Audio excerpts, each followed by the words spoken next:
nakakatawa, no? Salitang malaya na ako. Malaya na ako.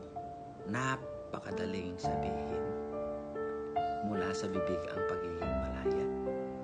Pero alam nyo mga kalumat, kung gusto mong maging malaya, dumaan ka muna sa napaka-gulong mundo mo.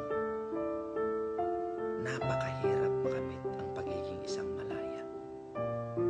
Tulad na lang ng hindi ka makakain sa tamang oras. Hindi ka rin makatulog sa tamang oras. Hindi ka rin makakonsentrate sa trabaho mo na mas marami yung mali kaysa yung tama na ginagawa mo.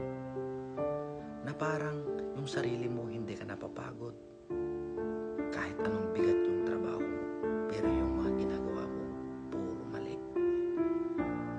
Kaya para sa akin, bago mo makamit ang pagiging malaya,